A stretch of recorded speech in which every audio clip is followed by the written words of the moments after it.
Along came a skier, fresh from off the slope, and he's the one that ruined me and shattered all my hopes. Thinking a 90 pounds of rucksack, a pound of grub or two.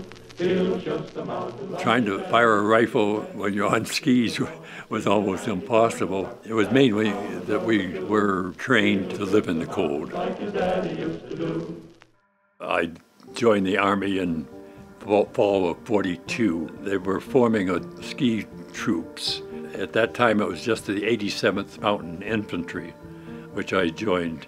You didn't actually join the Army, you went through the National Ski Patrol because they had more experience to what qualifications were required to fight in the cold and on skis. We trained in the wintertime at Camp Hale, which was difficult because of snow and the cold.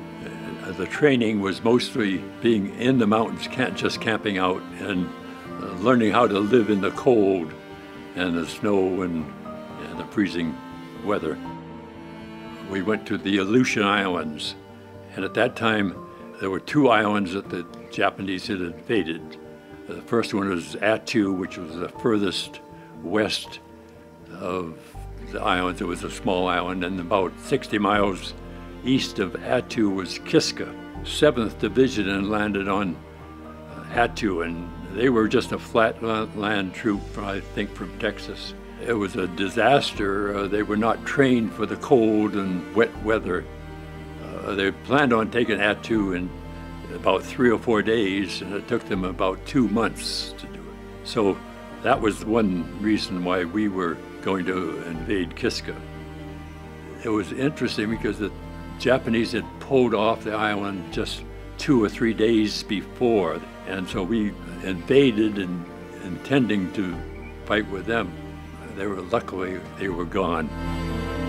At that time, the regiment had been formed into a division to the 10th Mountain Division, which included the 87th, 86th, and 85th Infantries. When we went in, it was pretty much a big ski club. A lot of the very prominent skiers and also miners and people that had worked in the mountains. They were starting to have trouble in Italy when they got up into the mountains, into the Apennines. The Germans had fortified the Apennines. They were about 15 miles deep with their fortifications. So there had been 2 attempts to break through the line, and both of them had failed, so they sent us in there. We were able to break through the German line into the Po Valley. Casualty rate was pretty high. In our company of 200 men, we had 147 casualties, wounded or killed, which was one of the highest rates during the war. In the summer of '45, the war was over. We were headed for Japan. Luckily, we were halfway across the Atlantic Ocean when they dropped the bomb. We knew that the war was going to be over at that time. I went to work for a little lumber company in Vermont. From there, I decided I should go to college. I had planned on going to college anyhow. So I went to school at the University of Alaska. That was when I climbed McKinley. I believe that everybody should serve if they were physically able. There's only one time you'd be in the service, and especially if they were fighting a war.